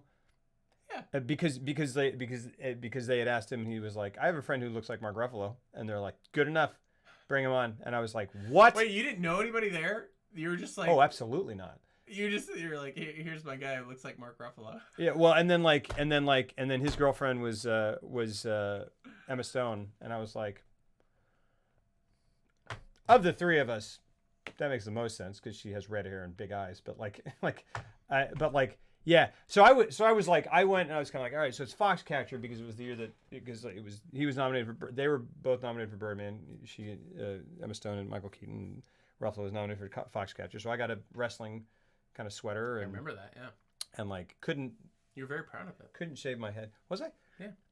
Really? You kept texting me. You're like, check this out. Yeah. Like, now I got the sweater on. I'm Mark Ruffalo. Yeah. Now I take the sweater off and I'm still Mark Ruffalo. Yeah. And then later I was like, this is all worked out because I got hired to go to a party to be Mark Ruffalo. I was just doing it on my own. Yeah, this is months in advance. It's worked out, yeah. No, and I was like, so I was working on it, and I was like, I just don't, because people are always, because people have been like, oh, you're so Mark Ruffalo, and I go, cool, that's not going to work because it's just not going to work for me to walk into a party and go, hi, I'm Mark Ruffalo. This doesn't work.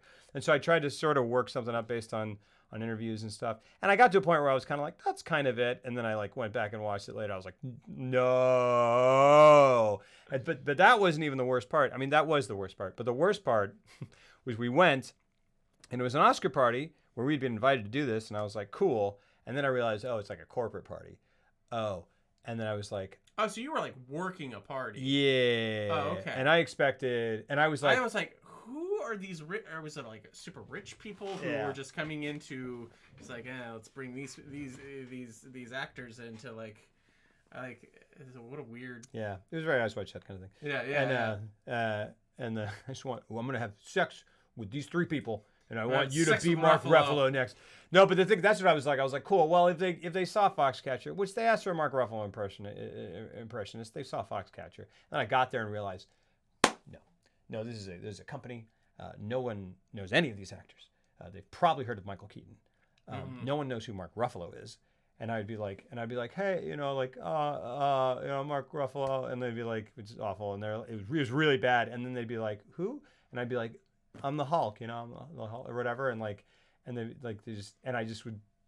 was like, this is just not working. Like no one knew anything about movies. They were just there because it was their company party, and I was like, oh, this is like I was like, this is terrible. So I tried to talk to as few people as possible, which I've done a lot of this kind of thing, and I love it. But this was awful. It was terrible, and I was like, I don't have a good Ruffalo impression. It doesn't matter because no one knows who he is. And then what am I going to do? Well, he's not someone that you would normally be like. He's like, I need a Jack Nicholson. I need a Jack Palance. Yeah. I need a. I need an Aaron Eckhart. Give me an Aaron Eckhart right now. Yeah, like it's. Everyone's got. Let me. I've been working on my Aaron Eckhart. Right. Yeah. That's so. I'm sorry. Beyonce and Jay-Z. It's interesting because Brothers Bloom is definitely him experimenting more after Brick. Like I'm still floored. Brick is his first go to feature-length suppressives. His sampling style, film noir, Coen-esque adventure. Yeah. You should have been Ruffalo from Collateral. Yeah. Yeah, that would have been. Which they would have gotten even less. Lorbo doesn't seem like Mark Ruffalo to me. I don't seem like Mark Ruffalo to myself. I think I'm kind of twitchy, and I have. I see it, especially when you really had the voice down when you were doing it. Yeah. And I was like, oh yeah, because I didn't see it at first either, and then you did it, and I was like, oh, it's all I can see now. I don't hang out with him. I hang out with him because he looks like Mark Ruffalo. Yeah. And then when I go home, I'm like, I was hanging out with Mark Ruffalo. Which just makes me excited to see what he did with the post punch. He's going to get to play around. Yeah. He's probably just playing a lot of Xbox. Lobro is the most Brian person I've ever seen in my life. Oh, that's true. Christopher Walken is what we need. Yeah, so we were talking about it because I would have just bailed halfway through if I had the amount of impersonations that you have in your back pocket. I'd have been like, fuck this. I'm going to go to the bathroom and I'm coming back out as Christopher Walken from Saturday Night Live with the person always touching the glove. You know, I would have just gone hard into that. Yeah. Did they at least have good food? I think they did. Why was I talking about any of this? Dang it. Brothers Bloom. Rachel Weisz. We watched The Favorite. Have you seen The Favorite? Yeah. Oh. I love Yorgos. Yorgos. It's great. It's great. Rachel Weisz in it is phenomenal. I watched that and I go, gosh, she's one of our greatest actresses. Yeah. And somehow, even with all the acclaim and whatever, she just feels vastly, vastly underrated. And I think back to her thinking about how great she was in that made me think back to Brothers Bloom, where she was like weirdly miscast, kind of. Oh no. No. She is brilliant in Brothers Bloom. She is. But I think she is that's when I think she's making it work because she's a brilliant actress. I think it's weird casting for her. But she's brilliant. It's casting against type for sure, but she crushed it. She does. Yeah. She definitely does. Yeah. And that's where I was like, dang, and Brothers Bloom, I enjoy Brothers Bloom, and the end of it I really appreciate, and I really like it. I wouldn't say it's one of my favorite movies by any stretch of the imagination, but Rachel Weisz, I was like, oh dang, she's just, and then seeing her in this, I was like, gosh, she's so phenomenal. Yeah. She's so freaking fantastic. I can't even, I've never seen The Constant Gardener, but I just I just imagine. I remember seeing Constant Gardener. It's just a feed of a guy hoeing on because he's constantly it's the sequel to being there. Yeah. And she goes, Stephen, are you still gardening? And he's like, I got to do it. I just do it. Do you have a Ray Fiennes? Constantly. He goes, would that it was so simple. Trippingly. So trippingly. That's great. I love that. I love that movie. That was a great movie. I love that movie. That was a great movie. And I love Ray. I came out of that movie going like, Ray Fiennes in everything all the time, please. He's so great. Because that was like a 1-2 of Hotel Budapest. Goodness gracious. And I was just like, my God, you are one hell of a talent. I've gotten Jason Sudeikis. Yeah. I can see that. Yeah. I'm just kind of like when I just go, you say that because I'm a big forehead and I part my hair. Because many people, I've been stopped in the middle of an audition and people were like, Jason Sudeikis. Or at the end of the audition, they were like, you get Jason Sudeikis? Shut up. Yeah. I go, hey, babe. Okay. What? Sure. Jason Sudeikis? Yeah. And then they don't say, like, are you saying I am Jason? Yeah. I look like. Is that a thing that you say when you get frustrated? Jason Sudeikis. Jason Sudeikis. Yeah. The what? Y'all seen Spider? Oh yeah. Cronenberg, Ray Fiennes. I have not either. Cronenberg. Anyway, sorry. What were you gonna say? I can't remember. Son of a bitch. Ray Fiennes. Constant Gardener. Ray Fiennes. Oh yeah. Would it was so simple? Have you seen? I remember going to see that, being very excited because I was very excited about. I think it's same director who did. Have you seen City of God? Oh yes, that's great. It's like one of the best movies I've ever seen. It's great. Fernando Mireles, yeah. Yes, Fernando Mireles. That's all I want to say. We should do a month on him because he did that Constant Gardener movie called Blindness. Oh yeah, with Julianne Moore, which I never saw. And Javier. Now I want to go. Yeah. And Garcia Bernal. Yeah. Which came and went. I know. I was like, wait a second, that looked amazing. Yeah, it looked super amazing. And it was so speculative, because City of God was like one of the it's fantastic. One of the most and like the craft of it, and like I remember seeing that in high school and going to like our arty theater downtown and having to like make a trek to go see it, and walking out being like, I have never seen anything like that. It was like stunning. It was stunning to me. Yeah. Let's do filmography of Cronenberg film cameos. First Step Nightbreed. What's that? Blindness was solid. I don't know much about Cronenberg. There was a. Is there a cat in here?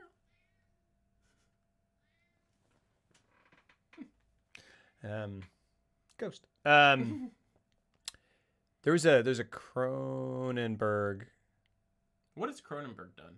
Scanners? Is that The Cronenberg? Fly. Oh fuck! Oh my god! I feel like an idiot. History of Violence. I'm sorry. The Fly is one of my favorite movies. I feel like an idiot. Fantastic. The Fly is like one of the best sci-fi horror, body horror movies I've ever seen in my fucking life. Yeah, and that movie moves, and it is great. And it's so great. Tragic at the end, and the music is haunting and beautiful. Yeah. Oh, I feel like an asshole now. No. I forgot that. Yeah. But I don't think I know. I've never seen Scanners. I saw a History of Violence. Eastern Promises. But like, what's his old? Yeah, I know. Yeah, his oldest stuff. Older stuff is I've seen. Okay, so I've seen Extends. Existed. Yeah. Dead Ringers, Crash, right? Crash. Not Eraserhead. That's David Lynch. Come Fieri for life. I remember liking Extends. Extends is the one where he's got that weird flesh gun, right? Like it's a gun. Oh, Naked Lunch. That movie's crazy. Videodrome. I haven't seen that one. Oh, those are crazy. Those are crazy. Oh, I'm excited to do it. Naked Lunch is Barnett. This is the nuttiest thing I've ever seen. Oh, now I want to do Cronenberg. Oh, the Dead Zone, right. Oh, we'll definitely do Cronenberg. What the heck, dude? It has been a great journey with you thus far. Lots to many more. Lots of love, Comfy Eddie. Thank you for those 17 freaking months of unbelievable support. Lots of love, my friend. Boom, bang, boom. Thank you, dude. Thank you. Yeah, Cronenberg's amazing. It was just crazy. There was a movie, a really early one that I cannot remember, but it's about a woman who has a tentacle appendage with a pincer on it that comes out of her armpit and just like sucks their blood. Ooh. It goes. Ooh, I don't like that. Ew. Yeah, he's all about that. He's all about that body horror. I feel like Del Toro's world-building fantasy elements really act as a good mirror for Ghibli in a way. Interesting. You have a weird thing with Del Toro. Like I love Del Toro as a filmmaker. I love Pan's Labyrinth. I really like The Shape of Water. I really loved The Shape of Water, which I did not expect to. But nor did because I love all his movies. I just never saw Pan's. I don't even know where I'm going with this. I'm verbalizing and I'm like, no, I love what he's doing. Okay. There's a lot there's a ton of that. Like I haven't seen Kronos, or I saw Kronos is awesome. A little bit of Devil's Backbone. Awesome. Yeah. I guess but no, like I was gonna say, I was like, I wish he would go back to more of that, but I'm like, well, he just did Shape of Water. I didn't like Pacific Rim too much. No, me either. But like Hellboy and Hellboy 2, I love. Like those are some of the best superhero movies to me because he puts a lot of heart into. You can just tell he fucking loves all that shit. And I even like Blade 2. So I was gonna say I wish he would do more personal, but his Hollywood stuff for the most part is pretty darn good. That's an interesting idea that Del Toro could do some justice to live action Miyazaki. That's interesting. But I just don't like it. Would just be a different vibe, but a completely pointless endeavor. It would be like I loved it. I really loved it. I saw Crimson Peak. I was kind of like vaguely aware of. Again, this is, but like it was kind of. I was like, huh, okay, cool, and I was like, probably I can see that, whatever. And then I'm a sucker for that gothic horror though. Like if you tried to break it down what the plot was, I can't even remember the ins and outs of it. Because I watched it very close to Coppola's Dracula at the same time, so I'm getting those two blended together. But I fucking just love that gothic horror stuff, so I was like predisposed to like that. No, and it wasn't like I just kind of was like, interesting. But then the other day I was looking up Javier something, the very lanky creature actor who's kind of like Doug Jones, and I was like, and I just looked up and I saw an image and I was like, what the fuck is that from? And it was from Crimson Peak, and I was like, oh man, maybe I want to see Crimson Peak. Although now I've seen that, and maybe that's too much of a spoiler or something. But it would be his stuff is so much just about mood. Yeah. That I just love people like. It doesn't get stated enough like how important a director's job is to be about mood, tone, and atmosphere. Sure. Like, yes, good directing is good directing, but great directing is being able to cohesively set a mood and tone. That's why something like Alien is as classic as it is. for how quiet and unnerving, and you know, it's just like certain movies you're just like, it's almost all my favorite movies are just drenched in mood. Like Apocalypse Now is just like drenched in dread, and you know, it's just Mario Bava. If you love Gothic horror, especially Couples, you should check out Mario. Oh, okay. That's okay. Cool. Yeah, we'll do. I will check that out. Well, and we should do some. I love Dracula. We should definitely do some Argento, some Bava, some Giallo stuff. Is that some Giallo? Yeah, Argento is the original Suspiria. Yeah, I saw Suspiria. My grave mistake was I saw the new one first, and then AFS showed in something like, you know, same weekend. Yeah. And I went and saw that, and I was like, I blew it. I should have seen the other one first. And then his daughter, Asia Argento, is an actress and director as well. I really haven't seen any of her stuff. Suspiria remake is so good. Yeah, I know. We're kind of retreading stuff that we said, but last stream or something. But like, just the fact that it was Luca Guadagnino, the guy Call Me by Your Name, who did Suspiria, I was like, that's immediately fascinating to me. That was his follow up to that. Did you see it? Oh, it was just fantastic. Yeah. It was just fantastic. Yeah. I really, really loved that movie. Yeah. I wonder. The remake is so good. So that's, I mean, we could, because again, we're going to definitely do remakes, and we could do remakes that go in a different direction, but also are classics in their own right, or maybe even better. Yeah. You know what I mean? So we can do Suspiria. We could do Magnificent Seven. But I couldn't tell. I haven't seen the original. Oh no, I meant like for Seven Samurai. As a remake of Seven Samurai. Yeah. I thought you were doing Magnificent Seven. Magnificent. Yeah. And that's so weird that it's like remakes. It's so weird that they've remade the remake. Yeah. So it's whatever. Well, that's where we're at. Yeah, that's true. I love the end of the remake. It's such a departure in the best way possible. Yeah, interesting. Giallo is hard to watch because they're generally light and on story, are often super goofy. It's all about the mood and filmmaking with them. Yeah. Many of them are visually amazing. Yeah. Well, I think for me, I always love, like, I can appreciate that, definitely. Stress mood and tone. Yeah. But I think I really my favorite movies are the ones that combine that with a good story. Absolutely. I like narrative. Yeah, man. I like my things to. I'm all for ambiguous filmmaking. Yes. But like, people are always like, well, you love 2001. I'm like, 2001 makes perfect sense once you watch it a couple of times. You don't even, like, really, as an adult, once I saw it in 70 for the first time in like several years, I was like, this makes fucking total sense. Like, from beginning to end, really. It gets weird at the end, and there's an open-ended interpretation. Oh, yeah. But up till... It is very linear. It is very linear. Very, like... And it's like, there's not a lot to interpret. It's just like, this is what he's telling you, and then it goes off into crazy land at the end. Yeah. But that's what I like. Yeah. The Coppola's Dracula is so good. Takes all the Italian Gothic shit, actually makes a well-rounded movie with it. Yeah. Yeah, that movie's a blast. Oh. It is. He put everything in. He was just like, no. I want to put all of it. I want all of it. And it's all using like really classic silent movie techniques and like old school, like he was like, I'm not doing anything digitally. Like even the green smoke that comes in, like Dracula turns into green smoke and like comes through the window. They did that with a trap door. How did they do it? And it looks so fucking awesome.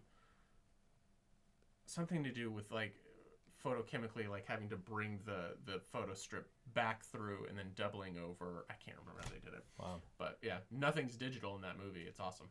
That's crazy. Yeah, I really need to rewatch that. It's outlandish and extreme. Yeah. But it's fun. Fun fact, Lobo provided the gas for that green smoke. I have not farted once. Yeah.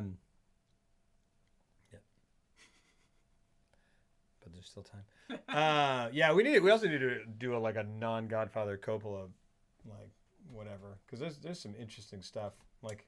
Yeah, I would love to do... New York. Oh, no, sorry, Scorsese. Like Rain People. We could do major director misfires. Yeah. That, like, really took him down.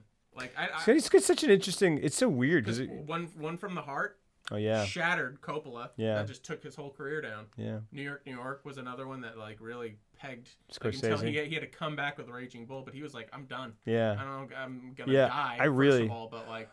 Because he was, like, so high on cocaine and stuff, and then he was, like, thrown in the hospital, and that whole experience was just horrific for him. I really just want to watch a Scorsese musical. Yeah, I've never seen it. I know. There's a lot of stuff that gosh darn it.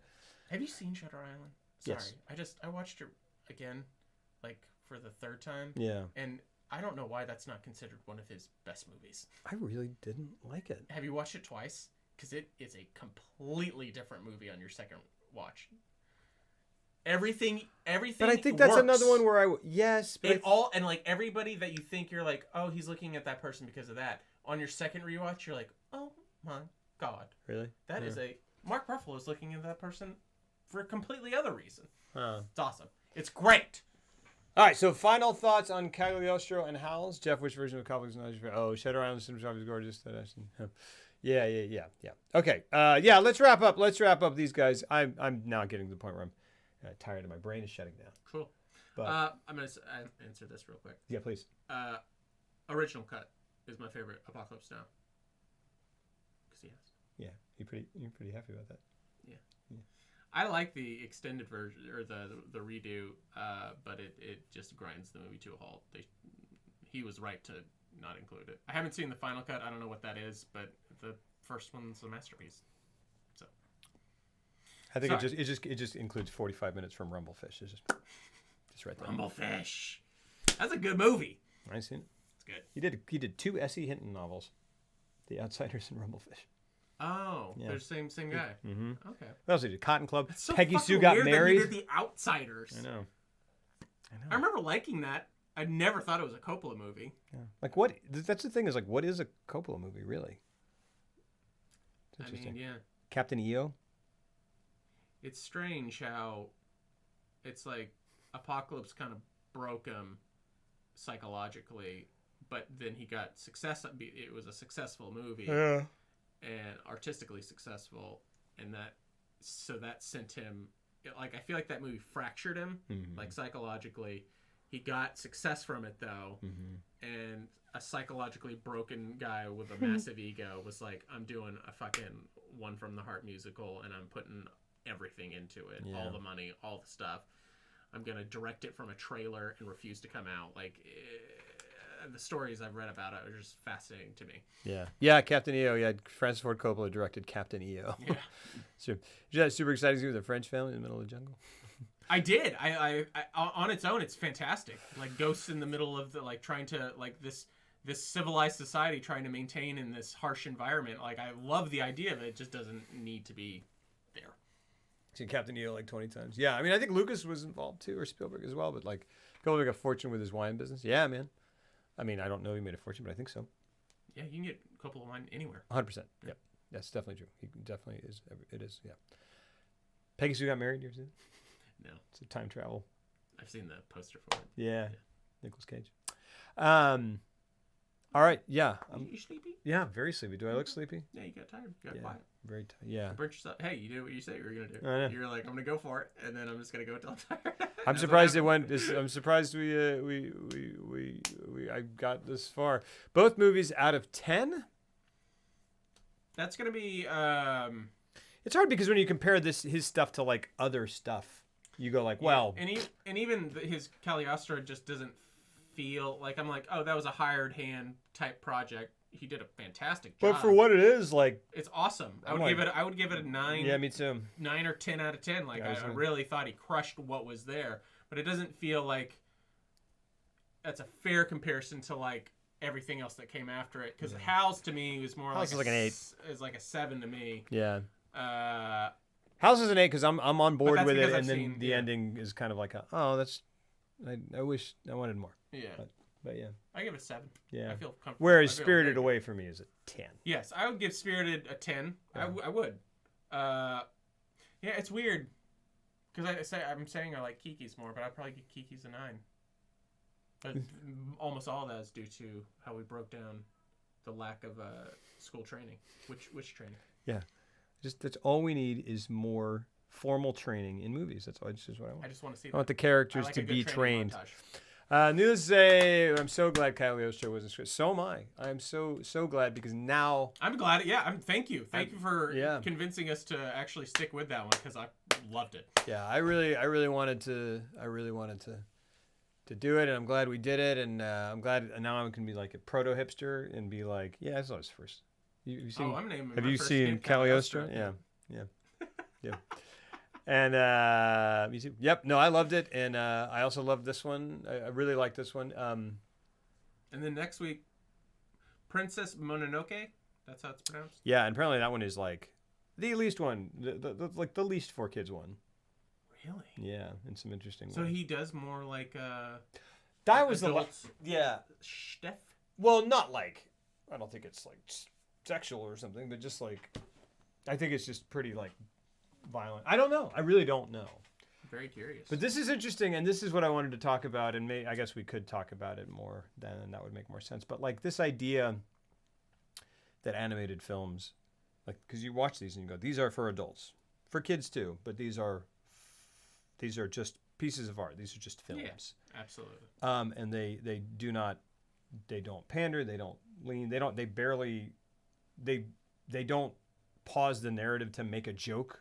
Yeah. Really, I mean, there are jokes in there, but they're woven into the tapestry of the story. Excuse me. And it just makes me. It's interesting to watch these things and to think of stuff like Akira and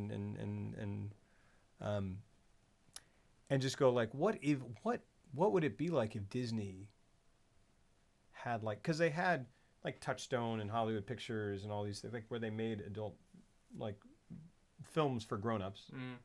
Like, what would it be like if they had an arm that was for adults? Oh, it'd be amazing. Animation. It'd be amazing. It would never happen. I know. Yeah, because they would never call it Disney. No. You'd have to call it something else.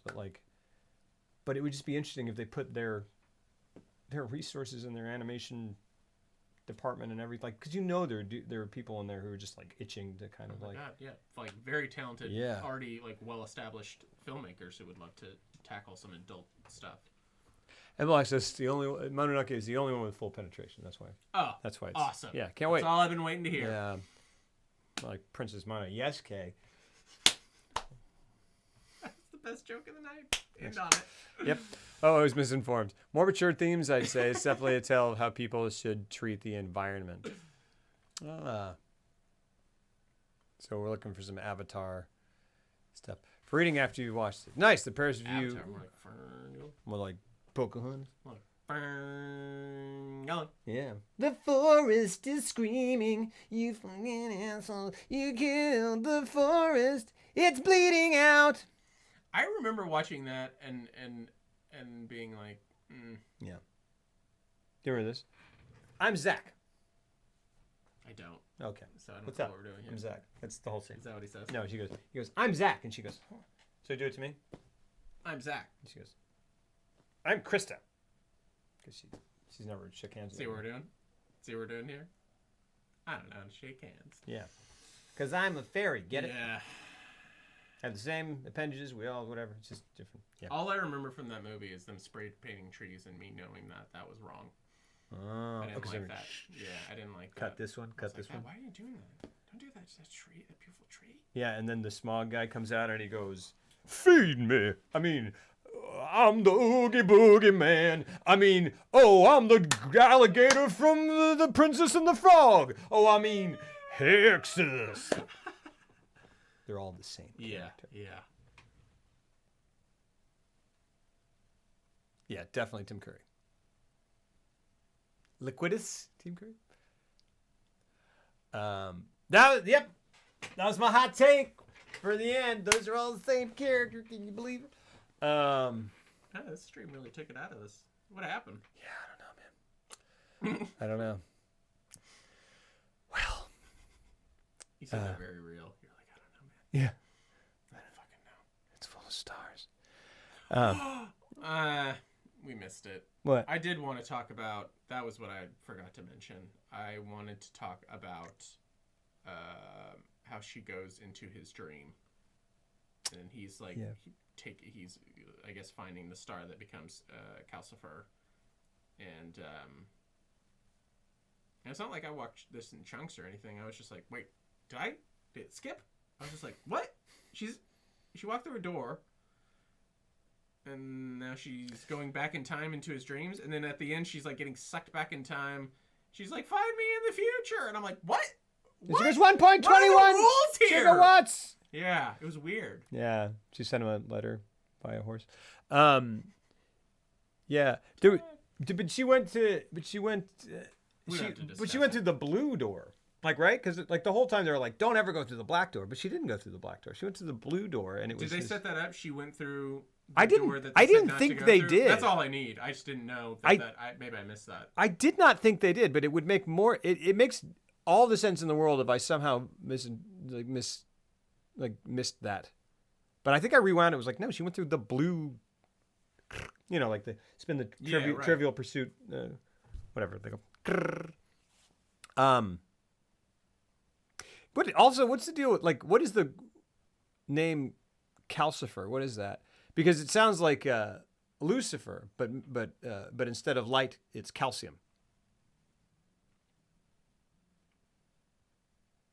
Like calcium, there's such thing as a calcium flame. Was there a blue door, or did that only come from the ring? Oh, that's a good point. She had that ring, and that ring was glowing. I remember that. I don't know. Whatever. Princess Mononoke next week, everybody. And hey, I enjoyed this one. Yeah, this was a good time. I think the ring fully penetrated the door. Cool. Yeah, it did. Cool. Is there really full penetration and full Princess Mononoke? Mononoke. Yeah. Yeah. Wait, there wasn't a titter in chat about that. Calcifer is an alchemist tool used to burn things.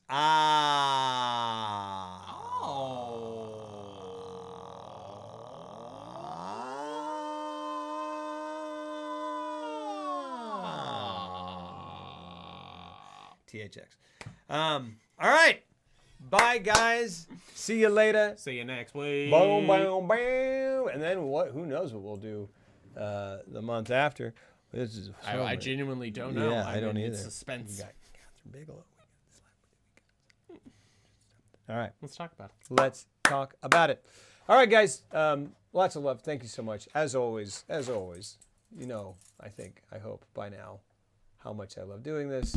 Me too. And yeah. Hey, thanks for doing this with me, man. Dude, thanks for having me. Yeah. I really appreciate it. And Yeah. thanks you for Thanks, all guys. the people who come every single week. And Yeah. we have like a nice little community now. It's wonderful. So cool. It's like It really is like it's one of my favorite cool. things. One of my favorite things I do. I look forward to it every week. Hey. You guys too. Do it. Do it. Just do it, guys. Sorry. Put your hands up. Everybody put your hands to hands the up screens right now. Cool. That's assault. That is assault. That's assault, brother. All right. See you guys later, and I'll see you tomorrow. And I don't know what the heck's going to happen. We're going to play something or some stuff. Play Monkey Island. Monkey Island's what we're going to play. We're going to play Monkey Island. Go get Lua. Don't forget your gum. Fair point. Let's go get Luality. She's probably doing something crazy. Have I not had Lobrobot on this entire time? I have not.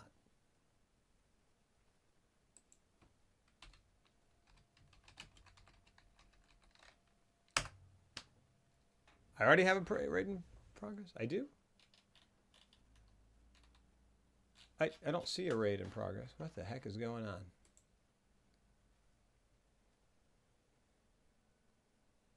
I'm confused by everything. There we go. Alive, you are coming with me. She got a bunny. Who knows what happens? She's always got a bunny. CH9000, thank you for the follow. Lots and lots of love, guys. More wonderful. Gosh, look at the art. Look at the art. Look at the art. Oh, you can't because the chat's right in front of Lupin's face. But what a wonderful discovery this has been. To check these out. I've always been interested, and I'm so glad to have watched what we've watched and to have experienced these films. They're beautiful. They're beautiful. They're beautiful. Lots of love, guys. Have a great one. Tell Lua hi.